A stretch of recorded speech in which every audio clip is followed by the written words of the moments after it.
سیاحتی پر از خاطرات رنگین با یک گوشه سرسبز و مهرآفرین، دل بدخشانی نازنین. شهری پایبرجا از تاریخ کهن و افسانوی با سیمای جوان. موضع آبهای نقرفام، درختان سرسبز و بارآور و دیار دهها بزرگانی نامآور. نادرترین مکانهای جالب سیاحی که به کنار پرز محبتش صدها گردشگرانی جهانی را می آرد. آشنایی با مردم فرهنگ دوست و در هنرمندی ممتاز و صاحب نام. شهر پیشرفته در ساحه‌های مختلف. نظافت کوچه و خیابان‌هایش آینه دل را با ضیای مهر وطن پاک کردند. خاروخ، آزاده شهر گلبدامان، یک پاره نگین بی‌بهای تاجیکستان.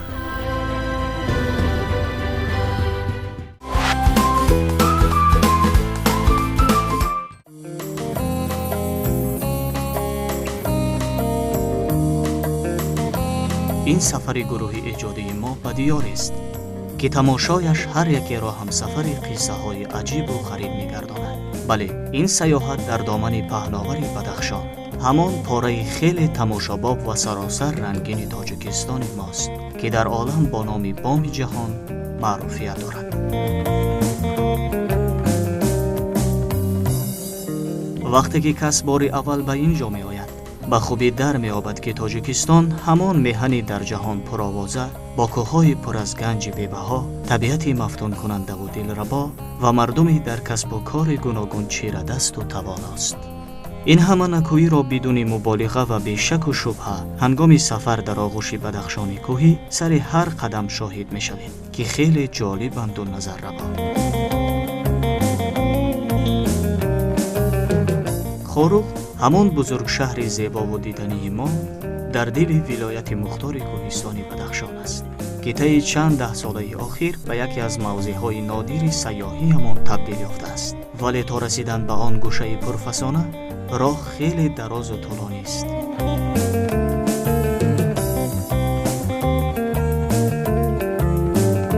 این همه نعمت و حال و هوای تازه دیار بهشتی شما را نمیگذارد که خسته راه بگردید. پشت هر کوه عظیم خراسان‌های پر ز نقش و نگار طبیعی و ده‌ها منظره‌های ناتکرار و افسانه‌ای را می‌بینید که در واقع توجه برانگیزند.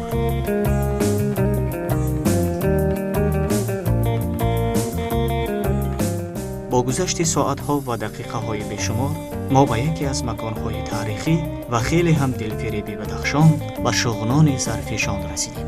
هرچند ما عزم تماشای خاروخ داشتیم، ولی زیبایی و خرمی شغنان نازنین ما را وادار نمود تا لحظه‌ای در کنار مهرآفرینش باشیم، از هوای مصفایش بهره گیریم و چند موضع‌های تماشابابش را بازدید نماییم.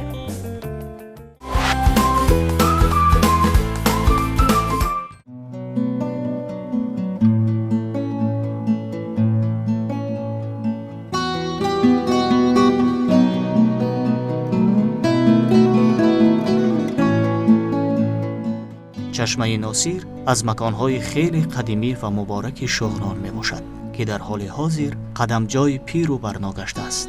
در اینجا از زیر زمین آب سرد و مصفا و شیرین فواره می زند که برابر نوشیدن هر نفری را قدرت و توانایی دوچند می بخشد.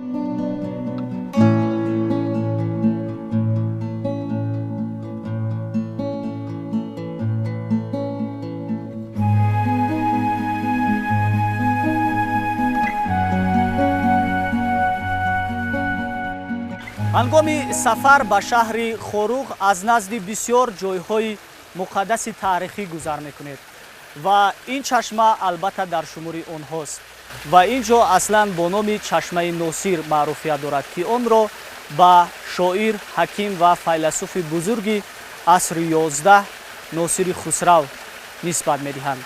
طبق روایت‌های مردمی ناصر خسرو به بدخشان سفر می‌کرد و هنگام از اینجا گذشتن بسیار تشنه می‌ماند و عصای خود را دو بار به زمین می‌زند و این آب زلال، این چشمه مقدس پدید می‌آید. در کشور شغنان من هرگاه شدی مهمان من، مهمانی به از جان من، بر چشمه ناصر بیا.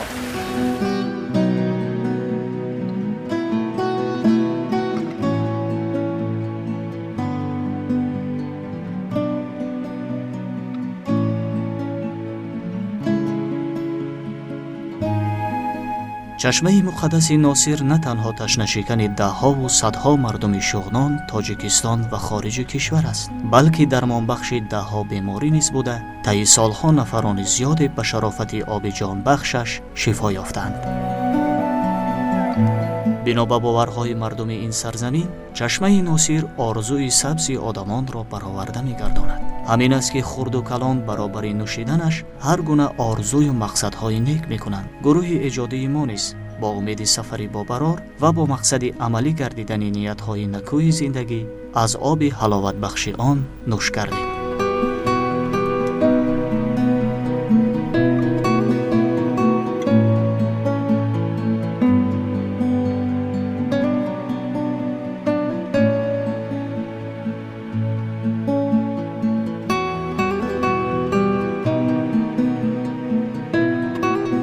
امروز آن نه تنها زیارتگاه مردم تاجیکستان، بلکه تماشاگاه جهانگردان زیاد گشته است که با اخلاص، صمیمیت بی اندازه و اعتقاد کامل آب نقرفام تشنه‌شکن و شفا بخشش را نوش می نمایند.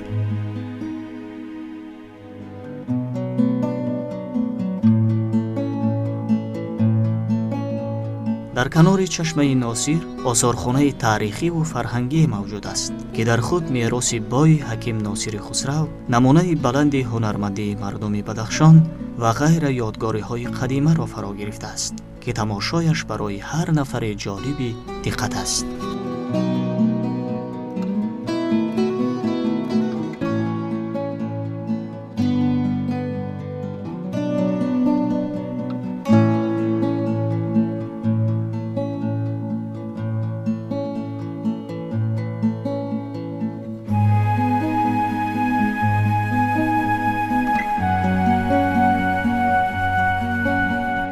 مرکز ناحیه شغنان، شهرک وحدت در گذشته پارشینو، با فیض استقلال سیمایش خیلی جالب و رنگین گشته است و بیننده در جاده های فراخ آن جاری شوی نور را می بیند که این نور از اعتقاد و باوری به خود، دولت تاجیکستان و پیشوای معظم ملت هر ثانیه روشن‌تر و جذاب‌تر می گردد. مردم فرهنگی، آبادکار و سازنده‌اش با عزم قوی و توانمندی همه روز پی تلاشند و در بهبود و زیبا و دلربا نمودن این مکان رزق آفرین حصه ارزنده می‌گذارند.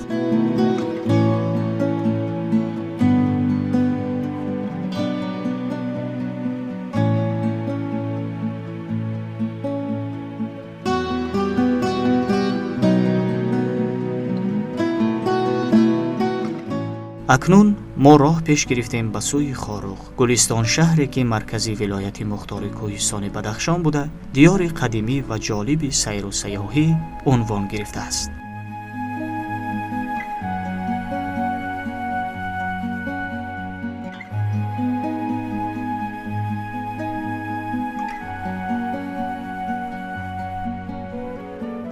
همینطور با پشت سر گذاشتن چندین منظره های شغنان پهناور و طی نمودن 525 کیلومتر راه از شهر دوشنبه، بالاخره ما به یک شهر گلفشان دیگر، خاروق رسیدیم.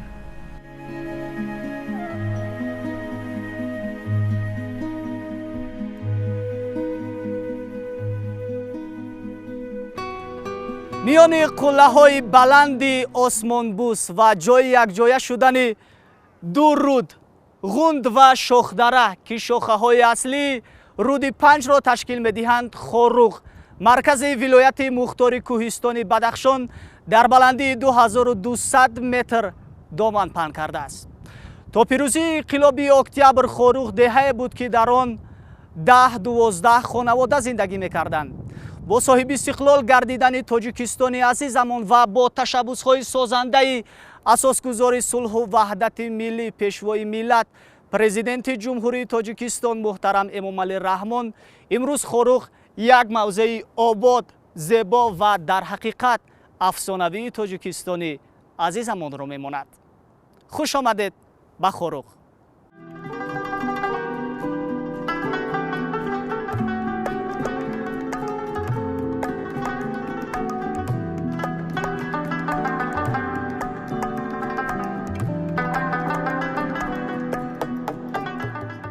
вилояти мухтори кӯҳистони Бадахшон бо сарзамини 64,2 километри мураббаъ дар кӯҳсори Помир ҷойгир буда, масоҳати он 45% қаламрави Тоҷикистонро ташкил медиҳад. 97% ин ҷо кӯҳсор аст ва баландтарин кӯҳҳои Тоҷикистон қуллаи Исмоили Сомонӣ, қуллаи Истиқлол ва қуллаи Корженевская дар ин вилоят ҷой доранд.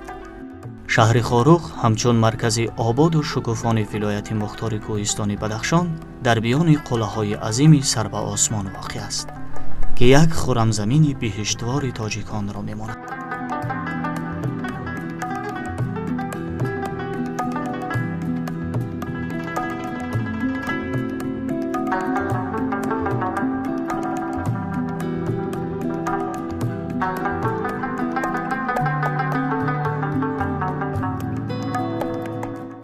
канори ободу озодаашро кӯчаву хиёбонҳои фаррохи диданӣ, биноҳои зебову замонавӣ, парчами нангу ном, яке аз арзишҳои муқаддаси ватандорӣ, муҷассамаи чеҳраҳои намоёни фарҳангӣ ва нишонаҳои пурарзиши таърихӣ зинат медиҳанд, ки дар ҳақиқат як гӯшаи дилорову афсонавист.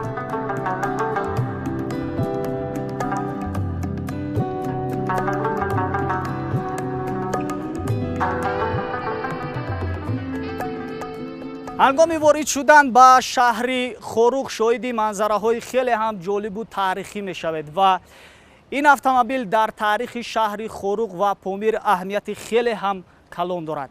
яъне он аввалин мошине буд ки соли 1933 ба Помир омад ва он имрӯз ҳамчун як намунаи олии мошинҳои он давр дар маркази вилояти мухтори кӯҳистони Бадахшони Тоҷикистон шаҳри Хорух гузошта шудааст.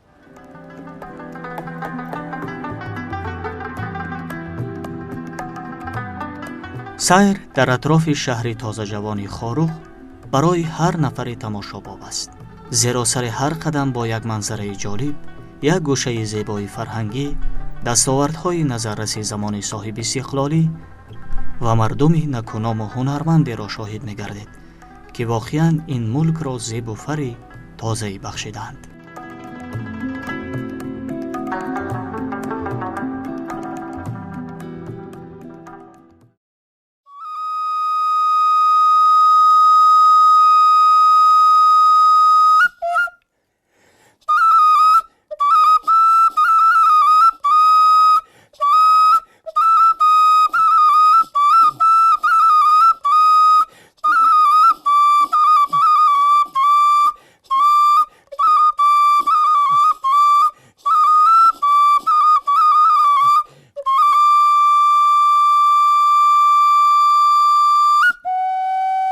воқеан ҳам бузургии мусиқӣ дар ҳамин аст, ки бо шунидани он ҳар яке рӯҳу илҳоми тоза мегирад. ва бинандаҳои азиз, мо омадем ба дидори яке аз ҳунармандони бисёр моҳиру мумтози шаҳри Хорух, Мараматшоҳ Азизов. уман дилбастагӣ ба мусиқӣ аз куҷо сарчашма гирифт? хурд будам ва аз падарам омӯхтам, ам рабобу ам сетуру ам наю усто будам ва дуретгарӣ кардам. ҳамин хоне ки дидед хонаи сохтагии ман аст. писарони манам озар касби маро гирифтанд, ҳама усто ҳастанд. хона дорем бо асбобҳои мусиқиро тарошидам. ҳама чизе ки мехона бофандагӣ палосоро бофена набин, палосое ки ҳамаҷо бофидагии ман ҳастанд. намихе зиндагӣ пеш бурдам аз барои ҳамин касби худ. мегӯям касби ман астии ман аст. یعنی امروز در برابر اونه که شما سازهای موسیقی رو می‌نوازید، همچنین باز هنرهای گوناگون هم دارید. خوجگی همه چیز میتونم، به یگان کس محتاج نیستم. واقعا کس وارد خانه بدخشی می شود، در ذهن و تصور او سوال‌های زیاد پیدا می شود که همین خانه بدخشانی چی رمز و حکمتی دارند؟ پناهگاه ما هست، هم مسجد ما هست، هم مقدسات ما در همین خانه پامیری هست. میگوین که خانه که آمدی یگون کس هم نباشد در همین خانه، باید در همون دو پیچه میگوین باید سلام کنید. بعد اینجا 5 ستون دارن، این 5 تن پاک با اینو آمودشتن. این نه بینید که این خانه پامیری از این مردکا همین جا میشینن، زنکا همین جا. خیلی که سجره زن خیلی بالا هست. مادر ما همون که اوقات پخت و نام پزید، اما بویه که همون جا آمد روزن یگان چی اگه 2 مادر میکن فرشتگان اومی گرفتن. و همچنین خانه های بدخشی قسمت زیادشون با شاخهای حیوانهای نادر آرزو داشتند. اینها چی رو میگوین که گل همبر، شاخ آهو در خانه اگر باشد بلا بگریزد. بیننده های عزیز، یادآور میشیم در صحبت بودیم با هنرمند مرحمتشاه عزیزوف و با ما بمانید و در آخر البته یک نوازش خیلی هم مرغوب رو از جانب هنرمند منظور شما بنماییم.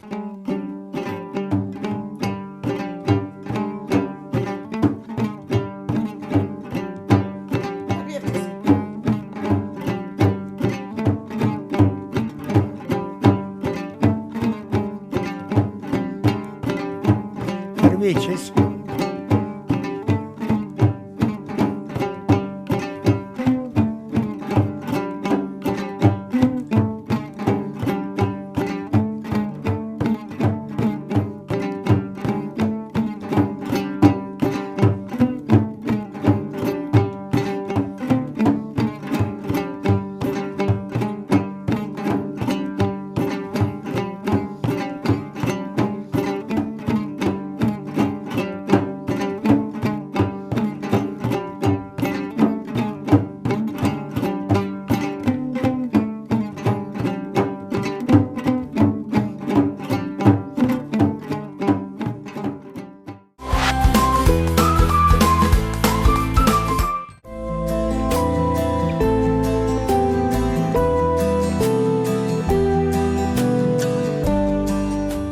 اصلا دیار بدخشان را بدون طعام شیرچای تصور کردن ناممکن است.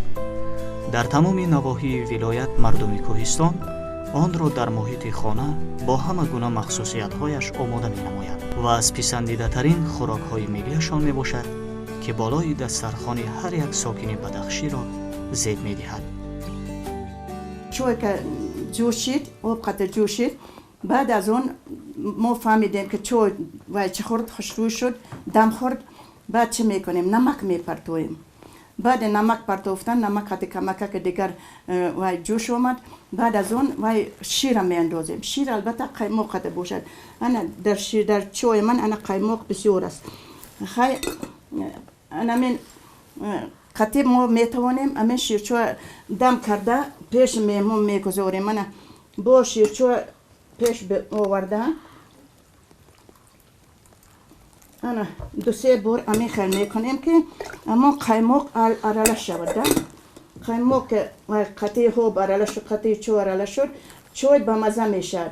شیرچو ما آماده شد. انا اول کودک بدادم، کودک سیر میشد.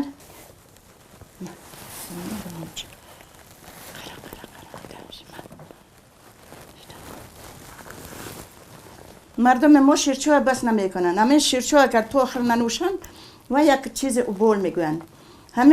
همه چیز میگن رزق در آخرون است. همین آخرون خوردی، همین رزق خود خوردی همچون.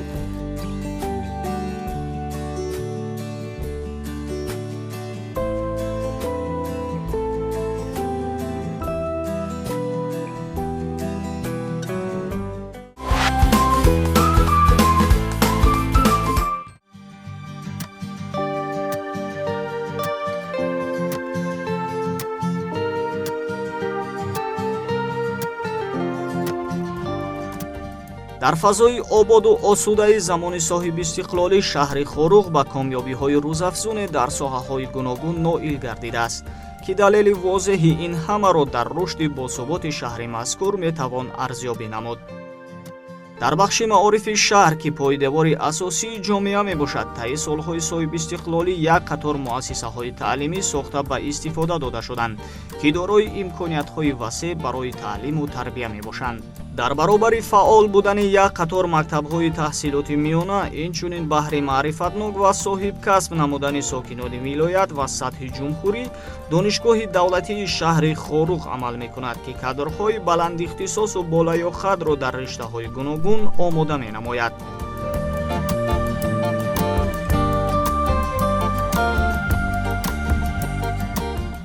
инчунин дар ин шаҳри ободу зебо яке аз боргоҳҳои пешрафтаи таълимӣ, донишгоҳи Осиёи Марказӣ мавҷуд мебошад.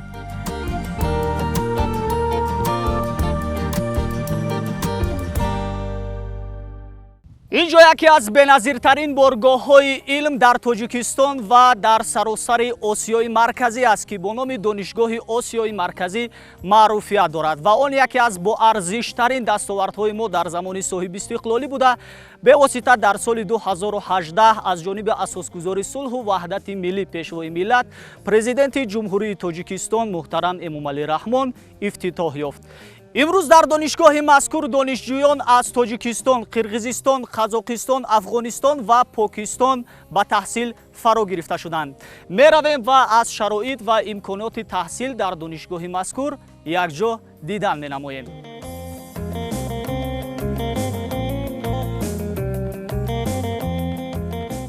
донишгоҳи Осиёи Марказӣ маркази дониш ва омӯзиши сатҳи ҷаҳонӣ буда, ҷомеаҳои дурдасти рӯстонишинро ба ҷомеаҳои ҷаҳонӣ васл мекунад ва сармояи инсониро бунёд менамояд, ки мавриди ниёзи иқтисоди муосир ва ҳукуматдории устувор аст.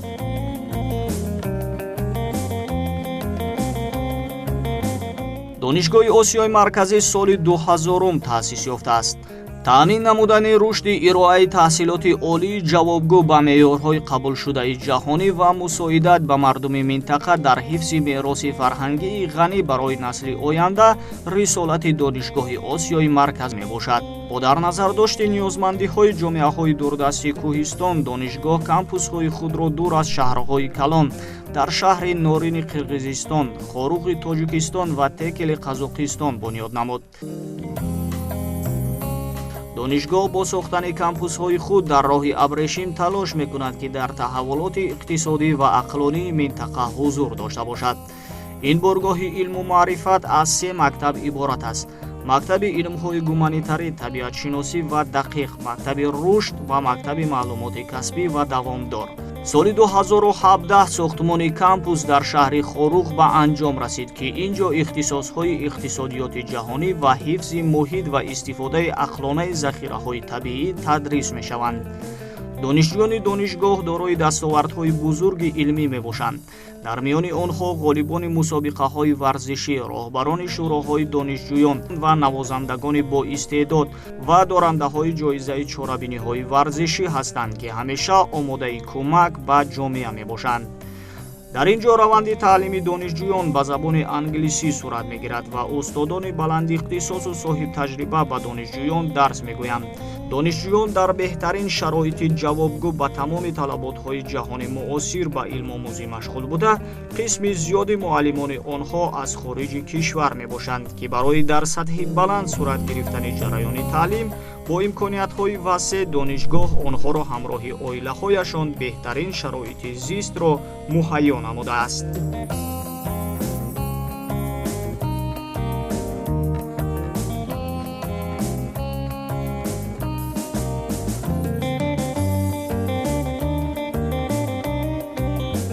донишгоҳи Осиёи Марказӣ тавассути сатҳи баланди илмомӯзӣ насли нави хатмкунандагонро қодир месозад, то ба ниёзҳои минтақа расидагӣ кунанд ва рушди иҷтимоию иқтисодиро таҳрик диҳанд ва дар айни ҳол мероси фарҳангии Осиёи Марказиро ҳифз ва пеш баранд.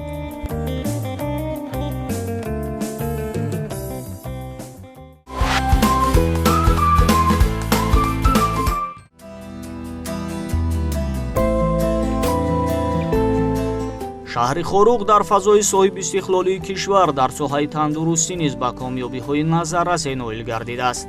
доимо амал намудани як қатор муассисаҳои тиббӣ навозамонавӣ ва бунёду аз навсозии даҳҳо биноҳои дигар худ далели возеҳи ин ҳама пешравиҳо мебошанд. маркази тиббии оғохони шаҳри хоруқ дар муддати 18 моҳ бо маблағгузории шарикони рушд сохта шуда яке аз муассисаҳои дорои ҳама гуна имконият баҳри муолиҷаи сатҳи баланди беморон дар замони соҳиби истиқлолӣ мебошад. дар ин муассиса кадрҳои баландихтисоси хатмкардаи пешрафтатарин донишгоҳҳои ҷаҳон ва Тоҷикистон кор мекунанд, ки ҳамвора ба беморон кӯмаки тиббӣ мерасонанд. ин маркази тандурустӣ бо дастгоҳҳои наву замонавӣ муҷаҳҳаз буда табибони соҳибтаҷриба дар мураккабтарин амалиётҳои ҷарроҳӣ дасти тавоно доранд. бо мақсади тарбият намудани кадрҳои болаёқат ин муассиса ҳар соле табибони худро ба хориҷи кишвар баҳри аз худ кардани таҷрибаи пешрафтаи кишварҳои ҷаҳонӣ мефиристад. ҳамзамон табибони номовари олам ҳамасола ба ин ҷо омада дар пешрафти соҳаи тибби тоҷик саҳм мегузоранд.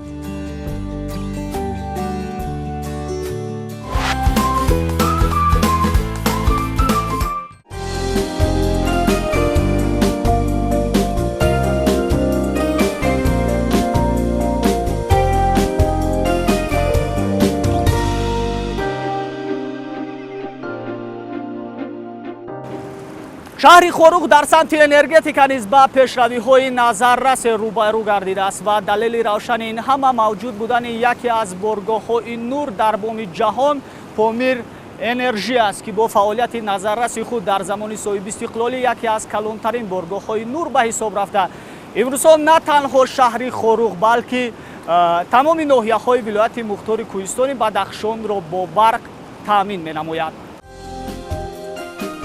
ширкати Помир Энержи намунаи аввалини шарикии давлат бо бахши хусусӣ мебошад, ки дар рушди энергетикаи Тоҷикистон ба хусус вилояти мухтори кӯҳистони Бадахшон нақши муассир дорад.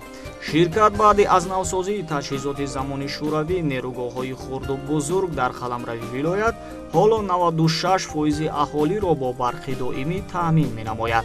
айни ҳол дар тавозуни Помир Энержи 11 адад нерӯгоҳ аст, ки онҳо дар ноҳияҳои дурдасти вилоят сохта шуда ҳамагӣ фаъол мебошанд ва тавоноии иқтидори умумии онҳо ба 44 мегаватт мерасад.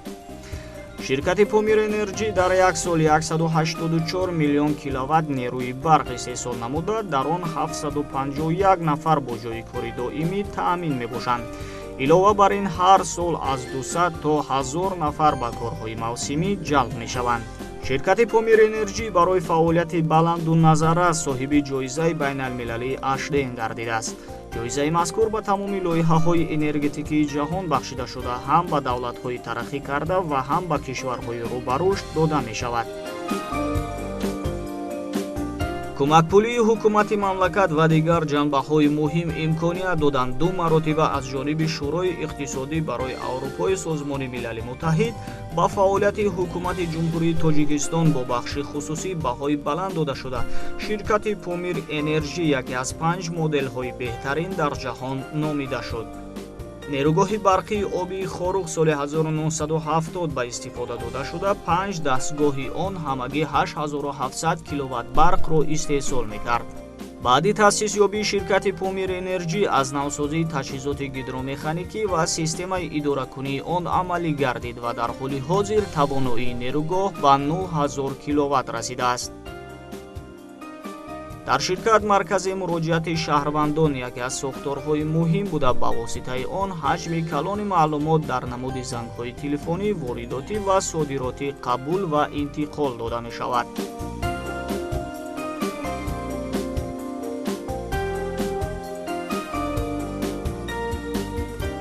вазифаи асосии маркази муроҷиати муштариён аз он иборат аст, ки алоқа байни муштарӣ ва ширкати Помир Энержи мебошад. то соли 2016 ҳама хел буд, ки ҳамон мушкилое ки муштариён ба онҳо вомехӯрданд, онҳо яъне ки дар муддати як рӯз ҳал мешуданд, лекин дар замони ҳозира ки аз соли 2016 ҳамин бахш фаъолияти худро сар кард, яъне ки ба муштариён осонтар шуд. бо ба даст овардани истиқлолияти комил имрӯзҳо бахши энергетикаи мамлакат ҳар соле ба муваффақиятҳои чашмгире ноил мегардад. Помир Энерджи дар заминаи ин ҳама ободиҳо имрӯз ба яке аз ширкатҳои пешрафтаи тавлидкунандаи барқ дар кишвари маҳбубамон табдил ёфтааст, ки дар баробари таъмин намудани вилояти мухтори Кӯҳистони Бадахшон бо нерӯи барқ ҳамчунин ба кишварҳои ҳамсоя Афғонистон содирот менамояд ва бо итминони комил метавон гуфт он дастоварди пурарзиши замони соҳиби истиқлолии мост.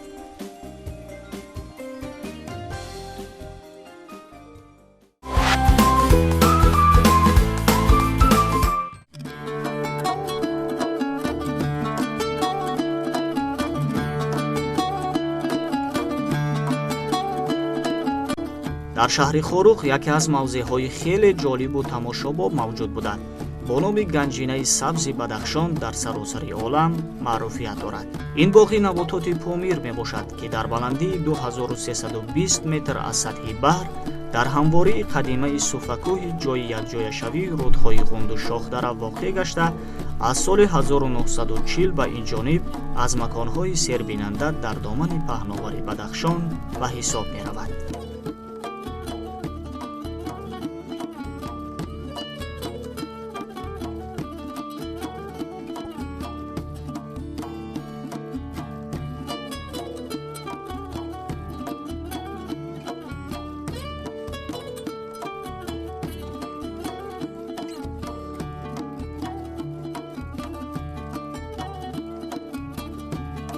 боғи набототи помир дар байни боғҳои набототи тамоми дунё мавқеи махсус дорад. Вай ҳамчун манбаи тухмиҳои набототи баландкӯҳ таваҷҷӯҳи боғҳои мамолики дигарро ба худ ҷалб менамояд. боғи набототи помир дорои 4000 дарахтону бутаҳои гуногун мебошад, ки воқеан ин маконро ба як ҷои хеле ҳам ҷолибу дидании сайёҳӣ табдил доданд. ва аслан мавҷуд будани ин 15 сафедор дар ин ҷо рамзи дӯстӣ, якдилӣ, ваҳдату якпорчагии 15 давлати собиқ иттиҳоди шӯравӣ мебошад.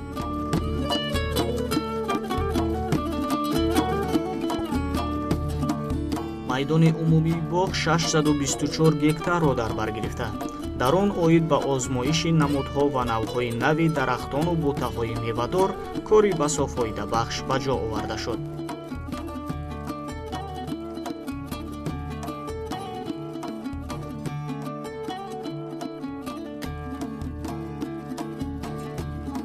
бисёр навъҳои себ, зардолу, нок, шафтолу, қарақот ва шаҳтути заминӣ ба таври васеъ озмуда шуданд. тамошои атрофи боғ як манзараи басо диққатҷалбкунандаро мемонад, ки тамошогарони ин макони аҷибу афсонавӣ хеле зиёд мебошанд.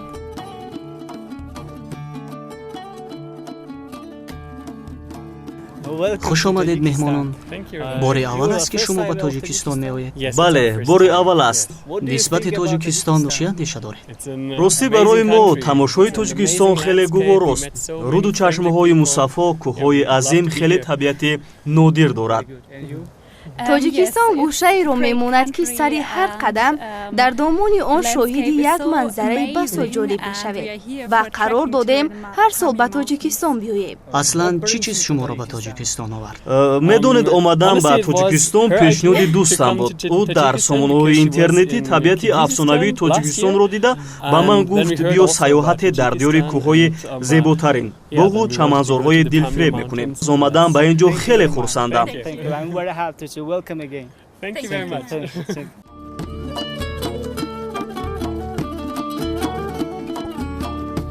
боғи набототи помир на фақат муассисаи илмӣ, балки маркази илмӣ маърифатӣ ҳам мебошад. ҳар сол он садҳо сайёҳонро аз гӯшаҳои гуногуни ҷумҳурии Тоҷикистон ва хориҷа қабул намуда, шоҳиди манзараҳои дилфиреби нотакрораш мегардонад.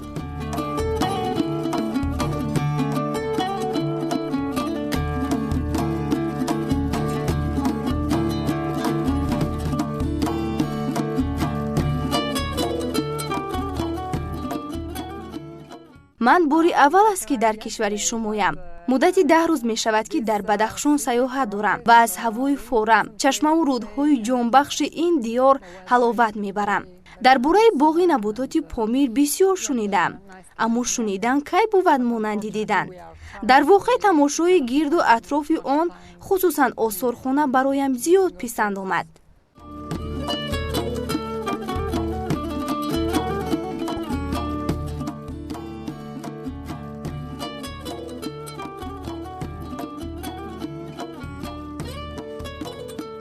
таи 5 рӯз мешавад ки дар домани Бадахшон гардиш мекунам.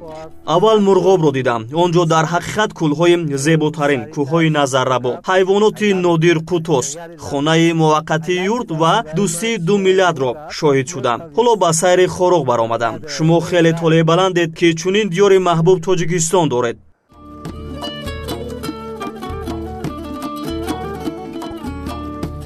дар ҳудуди боғи наботот осорхонаи табиати Помир ташкил шудааст, ки он зиёда аз 800 нигораро дар худ дошта, ҳар як бинандаро бо олами набототу ҳайвонот ва манзараҳои аҷибу ғариби вилояти мухтори кӯҳистони Бадахшон ошно мегардонад.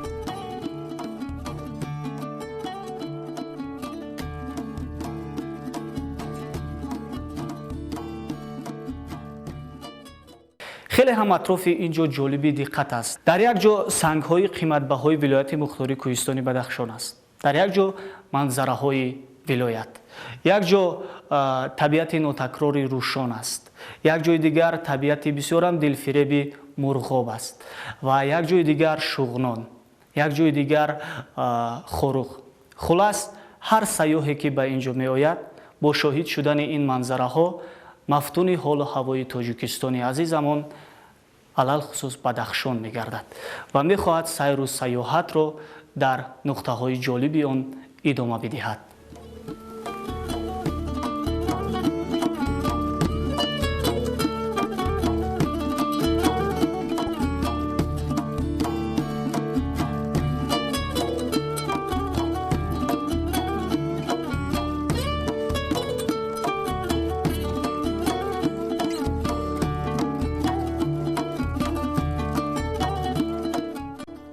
ҳоло ин боғ дар маркази диққати оламиён мебошад, ки ҳар соле ба хотири ошноӣ бо ин муҳити зебо садҳо гардишгарони дунё сайри Тоҷикистон мекунанд ва аз чунин маконҳои диданӣ бо таассуроти нек ба кишварашон бармегарданд.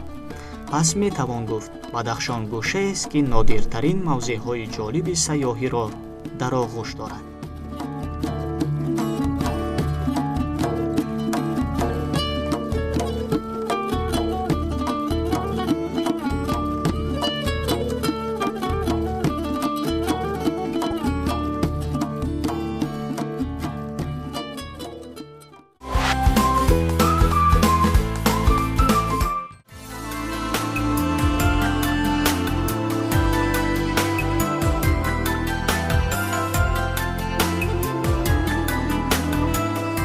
дар ҳоли ҳозир шаҳри Хоруғ барои дар сатҳи баланд қабул намудани меҳмонони дохилу хориҷ ҳамаҷониба омода мебошад.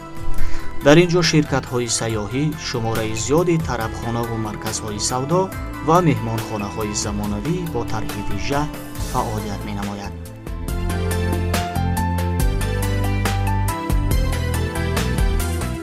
меҳмонхонаи Сарез аз шумули он меҳмонхонаҳои барҳавоест, ки бо беҳтарин шароити хидматрасонӣ давоми 24 соат дар хидмати аҳолӣ мебошад.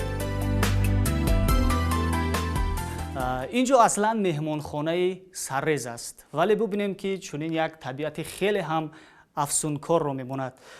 аслан ин ҷо ҳама табиӣ аст, ин хорусангҳо ҳама табииянд ва кас вақте бори аввал ба ин ҷо меояд худро дар дили кӯҳсорон миёни ҳайвоноту паррандаҳои нодири кишвар эҳсос мекунанд, ки воқеан ам ба кас рӯҳу илҳоми тоза мебахшад.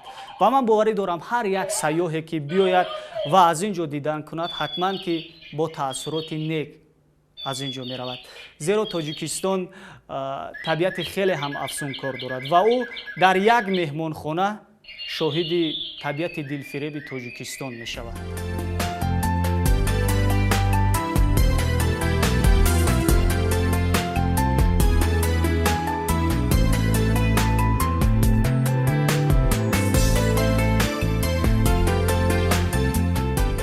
ин гуна меҳмонхона ва чунин сатҳи баланди хидматрасонӣ албатта тоҷикистонро боз ҳам миёни сайёҳони дунё машҳур ва диққати ҷаҳонгардони зиёдеро ба ин мулки ҳуснофарин зиёд мегардонад.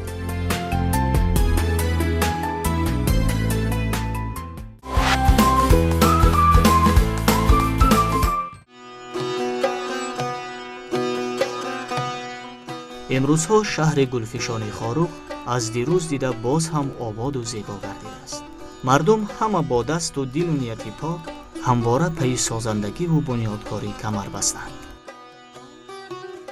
корҳои ободонӣ дар ин гӯшаи диёр бо маром идома дошта, таи 3 соли оянда чандин биноҳои зебову замонавӣ ба ҳусни шаҳр зебоии дигаре зам хоҳанд кард.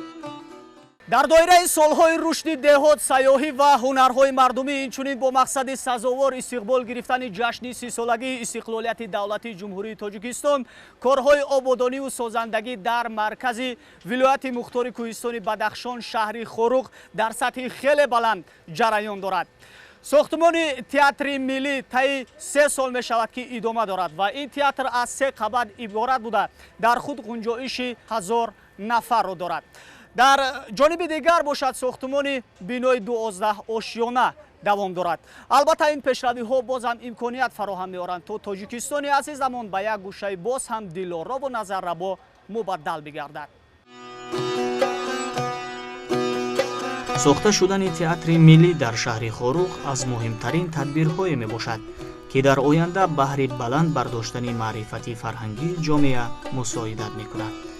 айни ҳол дар иншооти мазкур корҳо дар бомпӯш ва ҷобаҷо кардани фермаҳои оҳанин идома дорад. бинои дигари сохтмонӣ ки дар он зиёда аз 50% корҳои сохтмонӣ ба анҷом расидааст, коллеҷи тиббии шаҳри Хорух мебошад ки дар он низ корҳои созандагӣ ҷараён дошта, ояндаи наздик мавриди истифода қарор хоҳад гирифт. бунёди муассисаҳои таълимӣ ҳам хеле хуб идома дошта, дар арафаи ҷашни 30-солагии истиқлолияти давлатӣ бо сифати баланд баҳри илмомӯзӣ омода мегарданд.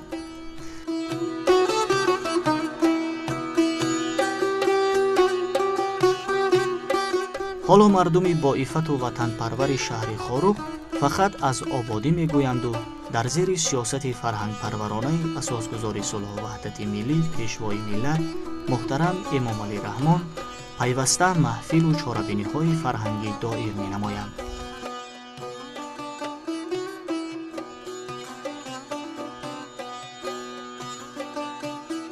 дар айни ҳол шаҳри мазкур макони баргузории бошукӯҳтарин фестивали сатҳи вилоятӣ ҷилваи рангҳо гаштааст ки дар доираи солҳои рушди деҳот, сайёҳӣ ва ҳунарҳои мардумӣ барпо шуда дар тарғиби фарҳанги санъати миллии мо нақши умдаӣ мегузорад.